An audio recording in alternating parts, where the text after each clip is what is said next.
El 80% de los más de 12.000 millones de pesos se manejó a través de cesiones de crédito,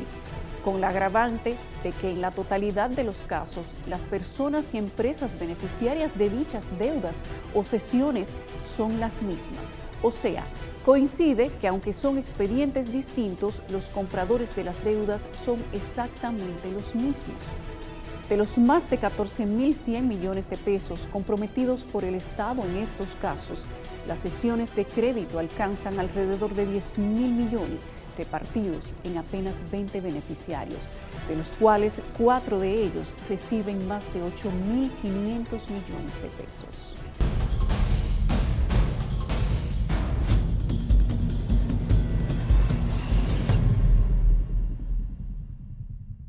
El informe de la Unidad Antifraude señala que durante el proceso de pago se detectó una irregularidad en la firma de una de las beneficiarias, la señora Benita Mota, lo que dio lugar a que el 19 de marzo del 2020, Bienes Nacionales remita el oficio al exministro Donald Guerrero, donde se procura justificar que la firma difería de la plasmada en la cédula. Se debía a su avanzada edad y se solicita que dicho pago sea realizado por medio de un cheque emitido únicamente a su favor. El 7 de abril del año 2020, Princesa García Medina, quien en ese momento era directora de reconocimiento de deuda administrativa del Ministerio de Hacienda y quien en la actualidad devenga un salario de 95.000 pesos ocupando la posición de coordinador técnico administrativo de esa misma cartera, remite a Wilma Rosario Santana, abogada de deuda administrativa, un correo institucional en donde le instruye imprimir el correo enviado el 6 de abril del mismo año por Belkis Tejada Ramírez, quien fungía como directora legal administrativa de Bienes Nacionales, a los fines de que éste permanezca como constancia del expediente, un simple correo electrónico. En el mismo correo precitado por Belkis Tejada Ramírez, reconocía en síntesis que según consultas realizadas por su equipo de trabajo a través de los sistemas de la jurisdicción inmobiliaria, se determinó que sobre el inmueble objeto de pago existían 3 anotaciones en el registro complementario, 2 correspondientes a litis sobre derechos registrados y una correspondiente a un privilegio a favor del Estado dominicano.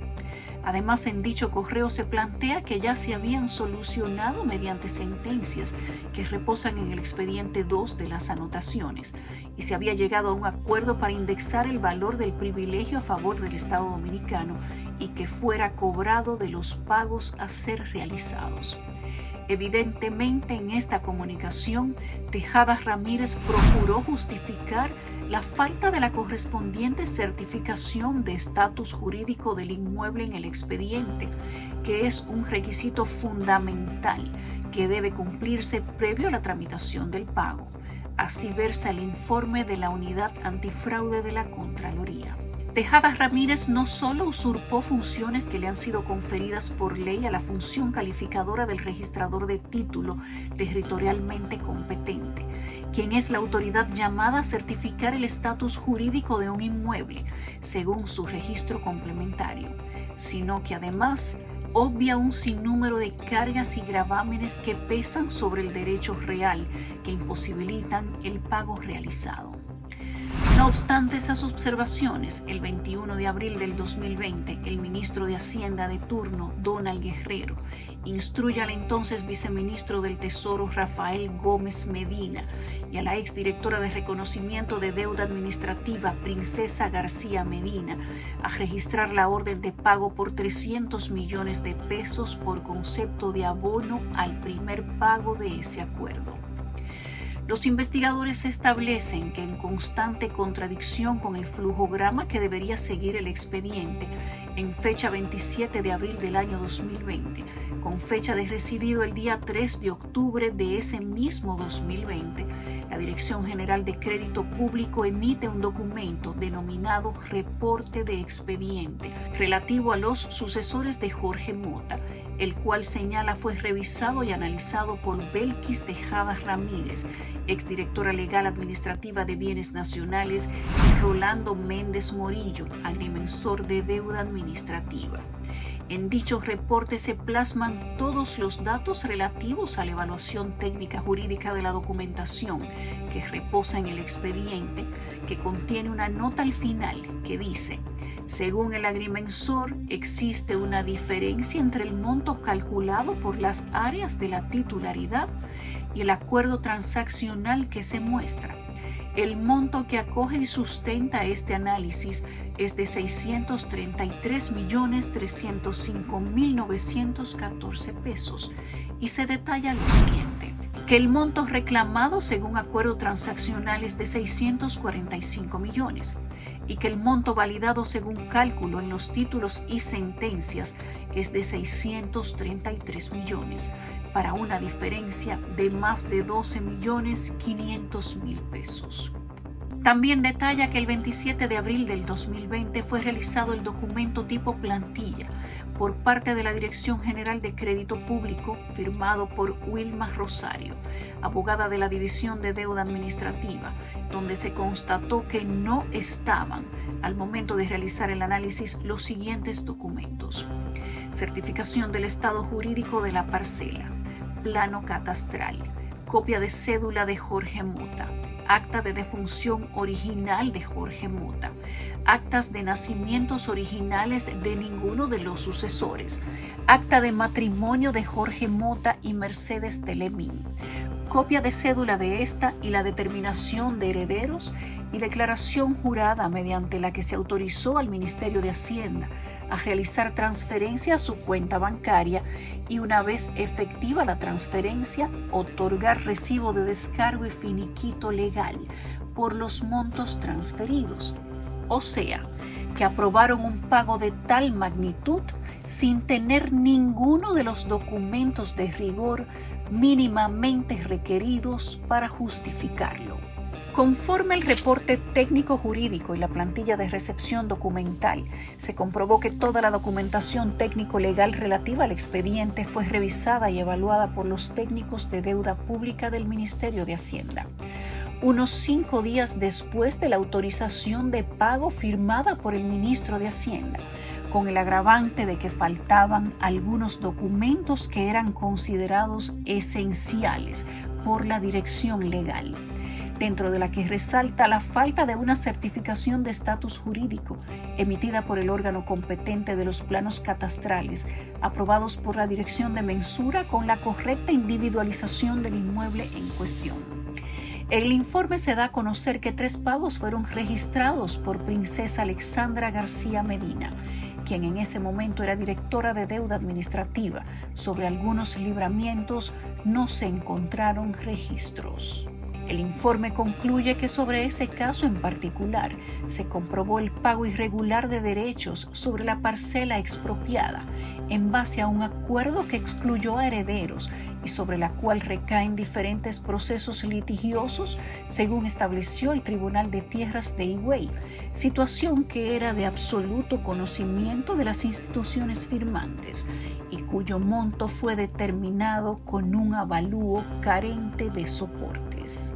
La Unidad Antifraude de la Contraloría habría confirmado que existen diferencias muy marcadas en relación a los libramientos de pago que figuran registrados y pagados en ambas instituciones. Desde el Ministerio de Hacienda se pagaron más de 20 libramientos entre enero y julio del 2020 por más de 10.000 millones de pesos, mientras que la Tesorería Nacional certifica libramientos por un monto de 5.000 millones, para una diferencia de unos 5.000 millones más. Por lo que el Ministerio de Hacienda realizó pagos directos sin ser sometidos al proceso de control previo establecido por la Ley 1007 de Control Interno de la Contraloría General de la República. Por este caso, el 18 de julio del año en curso, la Contraloría General de la República presentó su escrito de defensa en ocasión a la demanda de nulidad del informe incoado por Ángel Locuar y Asociados en contra de la referida institución por el informe de investigación realizado por la Unidad Antifraude. Según Ángel Locuar y la entidad Ángel Locuar y Asociados, El documento de mero trámite, cuya nulidad se persigue, ha sido objeto de controversias que ha generado cuestionamientos en lo relativo a las acciones y decisiones relativas a procesos de justiprecio, que significa conocido como justo precio, lo que supone la cuantía de la indemnización que debe pagar el beneficiario de una expropiación al expropiado, con relación al caso Sucesión Jorge Mota y sucesores de Bernardino Mercedes. También invoca que se han violado los derechos fundamentales al comercio, a la propiedad, a la buena administración, al debido proceso, al derecho a la defensa y a las audiencias previas, que todo esto le ha causado alegados impedimentos para el cobro de 800 millones de pesos por pago de deuda pública por expropiación del Estado, y se amplía al afectar decisiones irrevocables por un valor aproximado de 6.200 millones de pesos.